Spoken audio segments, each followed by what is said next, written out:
बच्चों, आज एक नई पोम है, the ball poem.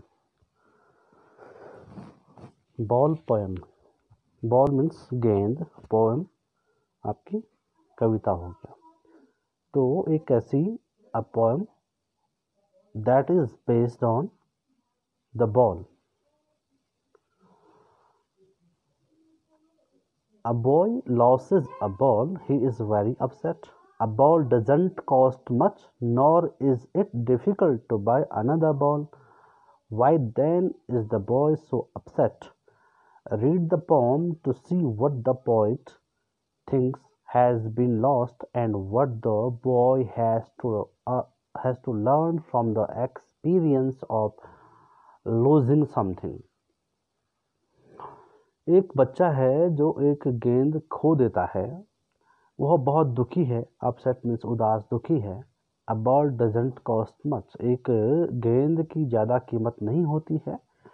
Nor is it difficult to buy another ball, और दूसरी जो गेंद है उसे खरीदना ज़्यादा कठिन काम तो नहीं है। Why then is the boy so upset, फिर बच्चा इतना दुखी क्यों रहता है। Read the poem to see what the poet thinks has been lost.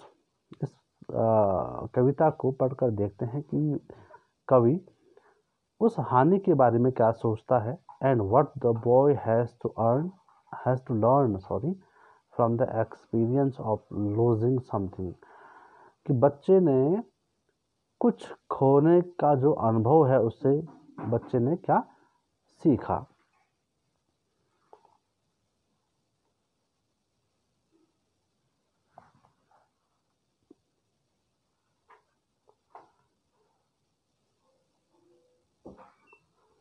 यहाँ से हम इसका स्टेंजा देखते हैं, थोड़ा पढ़ते इसको। What is the boy now who has lost his ball? What is he to do? I saw it go merrily bouncing down the street and then merrily over. There it is in the water. No use to say, oh, there are other balls. An ultimate shaking grief fixes the boy as he stands rigid, trembling, staring down.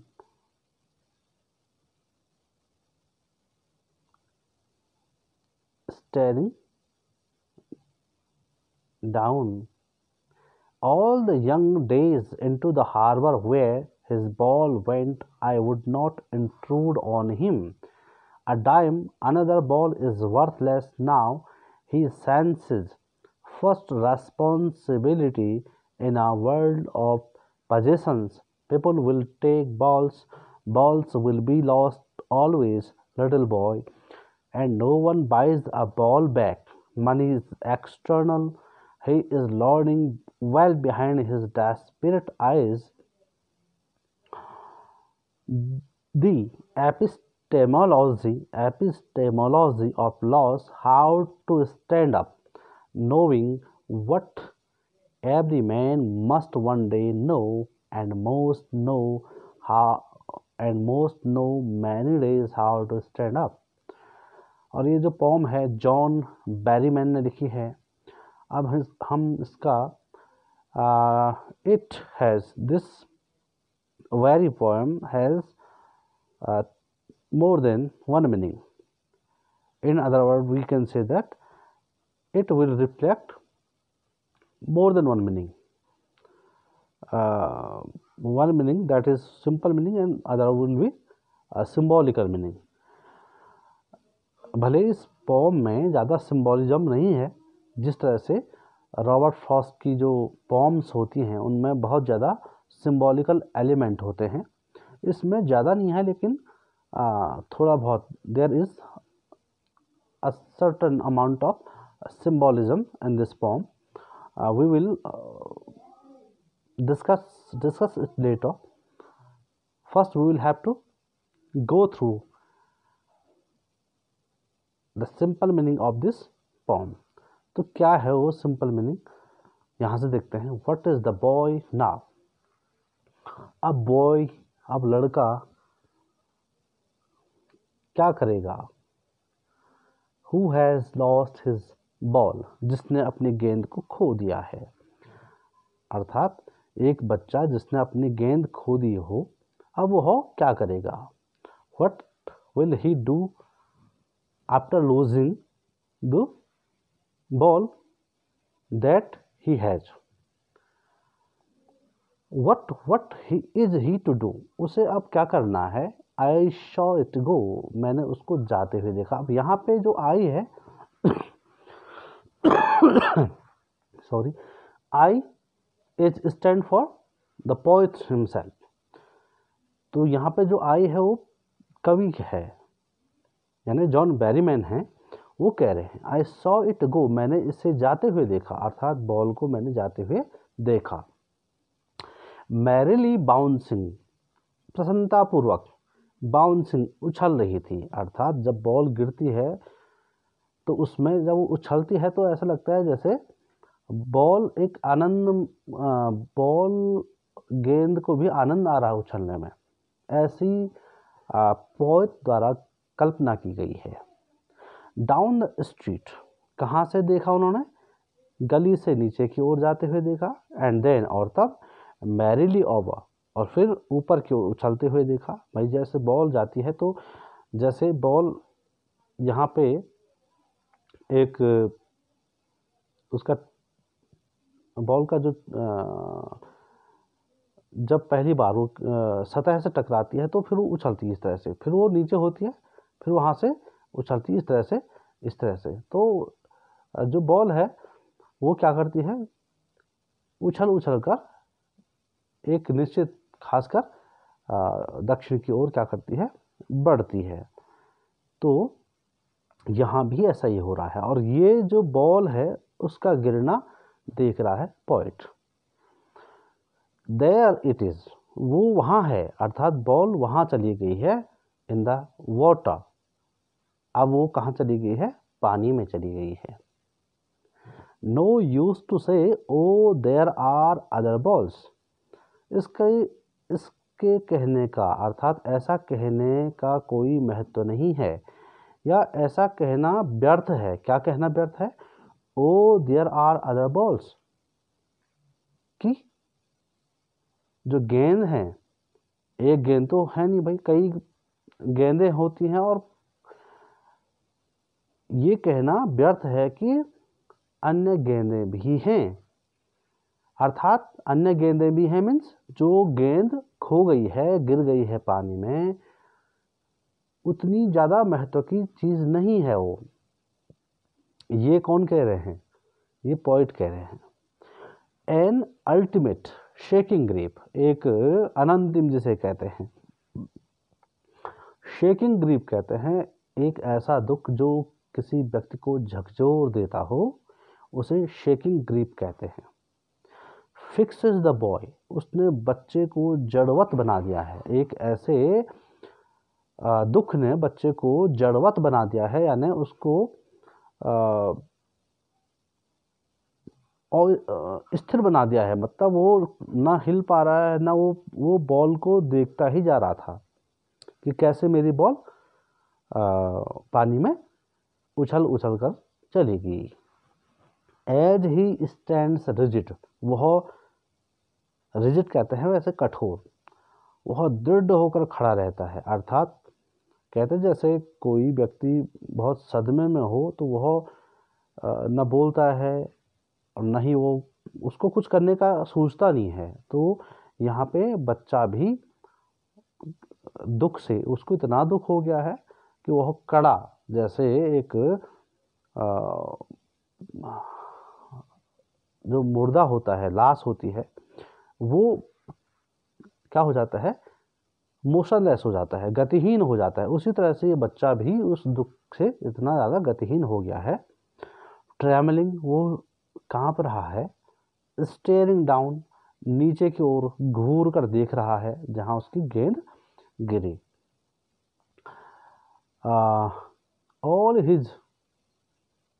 his young days into the harbor where his ball went, जहां उसकी गेंद गिरी, अपने वह उस गेंद को देखते गिरते हुए देखते हुए गिरता हुआ देखकर वह अपने यंग डेज, बालपन के बारे में सोचता है।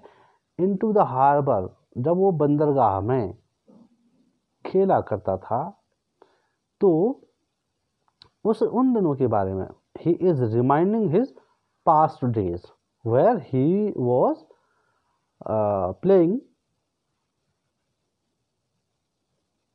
on the harbor when he was very young. I would not intrude on him. Intrude means होता है बिना अधिकार के प्रवेश करना। वो कह रहे हैं, यानी फिर आई यहाँ पे आया है, ये पोइट के लिए है। Poet is saying that he is not having a right to interfere, मतलब उसे हस्तक्षेप करने का कोई अधिकार नहीं है, और वो नहीं चाहेगा कि मैं उसके पास जाऊं, बच्चे के पास जाऊं। A dime is equal to 1 dime is equal to 10 cents. 10 cent का एक डाइम होता है। जैसे 10 पैसे का सिक्का हमारे 1 रुपये में, 1 रुपये का सिक्का, 10 पैसे का, 25 पैसे, 50 पैसे का सिक्का होता है, उसी तरह से जो डाइम है उसमें 10 सेंट बराबर एक डाइम। जैसे 25 पैसा बराबर एक चवन्नी होता है हमारे यहाँ, उसी तरह से 10 सेंट का एक डाइम होता है। अनदर बॉल, दूसरी जो गेंद है, इज वर्थलेस, व्यर्थ है। अर्थात एक डाइम से यानी 10 सेंट से दूसरी बॉल को आसानी से इजीली खरीदा जा सकता है। The boy can buy a ball easily with a dime. 10 पैसे से वह आसानी से दूसरी बॉल खरीद सकता है। इज वर्थलेस, ये कहना व्यर्थ है। Now he senses first responsibility, अब वह अनुभव करता है क्या? फर्स्ट, प्रथम, रेस्पॉन्सिबिलिटी, जिम्मेदारी या उत्तरदायित्व की जो भावना है उसको पहली बार वह महसूस कर रहा है। इन अ वर्ल्ड ऑफ पोजीशंस, किस संसार में? भौतिकवादी जगत में वह अपनी पहली उत्तरदायित्व की जो भावना है या जिम्मेदारी की जो भावना है उसको महसूस करता है। पीपल विल, भौतिक जगत किसे कहते हैं? जहां लोग पैसों के लिए सब कुछ करते हैं, पैसे कमाते हैं ताकि वो अच्छी तरह से खा सकें, पी सकें, मतलब वो अपने जीवन में पैसे को बहुत ज़्यादा महत्व देते हैं। Word of position means materialistic word कहते हैं इसको। पीपल विल टेक बॉल्स, लोग जो हैं वो बॉल लेंगे, अर्थात पीपल विल बाय बॉल्स, लोग गेंद खरीदेंगे। Balls will be lost always, और हमेशा की तरह जो गेंद हैं वो खो भी जाएंगी, अर्थात एक बॉल किसी के जीवन भर तो रहेगी नहीं, बॉल आएगी, बॉल खो जाएगी। अर्थात खोने का अर्थ दो तरह से है। एक तो जैसे इस बच्चे की बॉल नदी में, पानी में गिर गई थी, एक बॉल का खोना, जैसे बॉल को खेलते खेलते वो टूट फूट जाती है, वो भी एक तरह से खोना ही है। लिटिल बॉय, छोटा बच्चा। अब आगे देखते हैं हम। And no one buys a ball back, लेकिन ये बहुत इंपॉर्टेंट जो लाइन है इस पोम की, जो सबसे खूबसूरत, this is the beautiful line of this poem. ध्यान से सुने। And no one buys a ball back, कोई भी उसी गेंद को वापस नहीं खरीद सकता है या नहीं खरीदता है। मनी इज एक्सटर्नल, धन तो बाह्य वस्तु है। अर्थात इसको हम सिंबॉलिकल मीनिंग में बताएंगे, इसका जो मीनिंग है अच्छी तरह से। अभी आप ये समझिए, मनी इज एक्सटर्नल, धन जो है वो बाहरी वस्तु है। He is learning well behind his desperate eyes, वह अपनी निराशा भरी आंखों से यह सब कुछ देख रहा है और सीख रहा है। क्या सीख रहा है? The epistemology of loss. Epistemology जो है उसे कहते हैं ज्ञान शास्त्र। क्या बोलते हैं? ज्ञान शास्त्र। ऑफ लॉस, लॉस मीन्स हानि, हानि के ज्ञान का अनुभव उसे अपनी निराश आंखों के पीछे से, अर्थात मतलब जो उसकी निराश आंखें हैं वो समझ रहा है अपनी उदास भरी आंखों के साथ कि जो हानि की प्रवृत्ति है वह किस तरह की है। हाउ टू स्टैंड अप, कैसे इस दुख से बाहर आ सकूं। Knowing what every man must one day know, यह जानते हुए कि प्रत्येक व्यक्ति को एक दिन अवश्य ही जानना होगा और अपनी हानि को सहना होगा। हानि की जो प्रवृत्ति है उसे जानना होगा, समझना होगा और उस हानि से बाहर कैसे आना है। अर्थात हानि की जो भावना है कि यार मुझे ये चीज़ खो गई है, उस दुख से कैसे उबरना है। How to overcome from that shaking grief.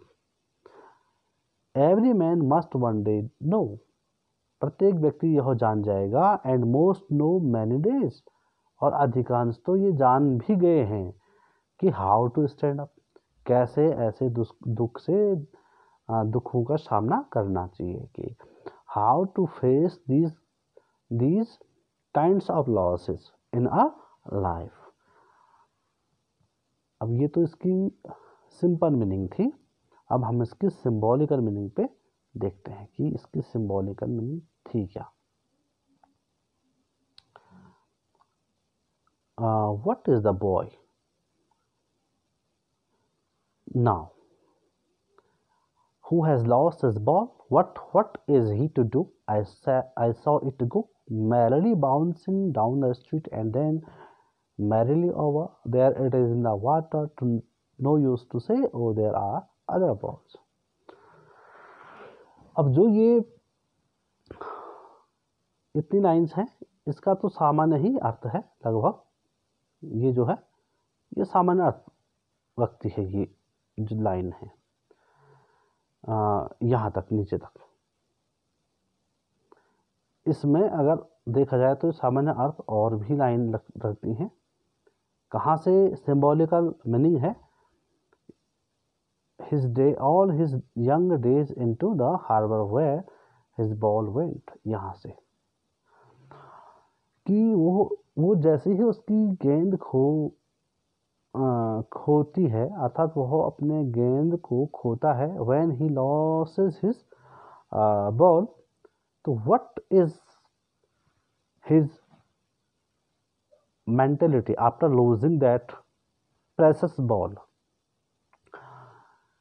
यहाँ पे जो पोएट है वो ये बताना चाह रहे हैं कि वह जैसे ही अपने बंदरगाह पर जो दिन उसने बिताए, अपने बालपन के बचपन के दिन जो हार्बर में बिताए जहाँ उसकी गेंद गिरी, वो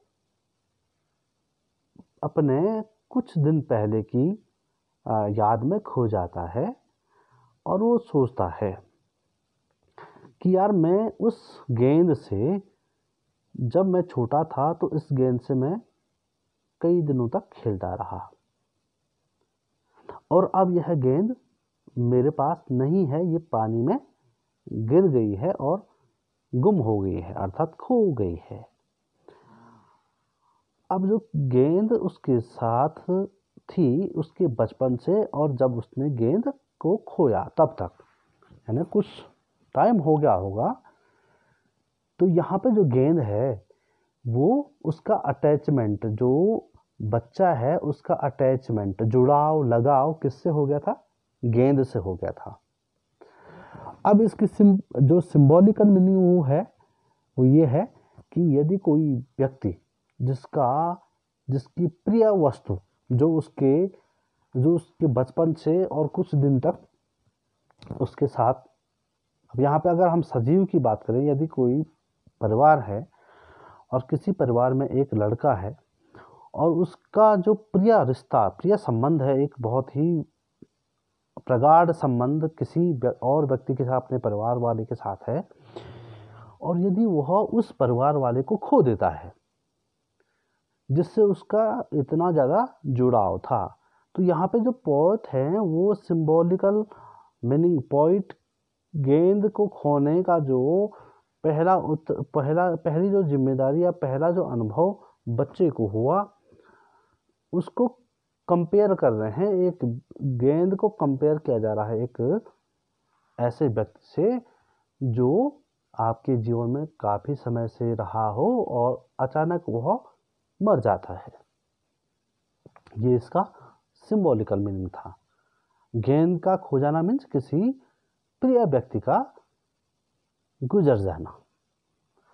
तो दूसरा जो सिंबॉलिकल मीनिंग है इस पोम में, कि जैसे ही हम किसी भी वस्तु से, कोई भी वस्तु हमारे पास है और हमें उससे बहुत ज़्यादा लगाव हो जाता है, तो हम उसको खोने की सोच भी नहीं सकते हैं। हमें लगता है कि ये वस्तु हमारे साथ हमेशा रहनी चाहिए। इसलिए जो कवि हैं वो क्या कह रहे हैं, मैं उसके दुख में, वो दुखी है इस समय, मैं वहाँ नहीं जाऊँगा, मुझे इसका अधिकार भी नहीं है कि मैं उसके पास जाऊँ। वो कह रहे हैं कि भाई जो गेंद है ना, दूसरी गेंद है, उसकी कीमत ज़्यादा थोड़ी है, उसकी कीमत 10 सेंट है, लेकिन वो कह रहा है कि पोएट इज सेइंग दैट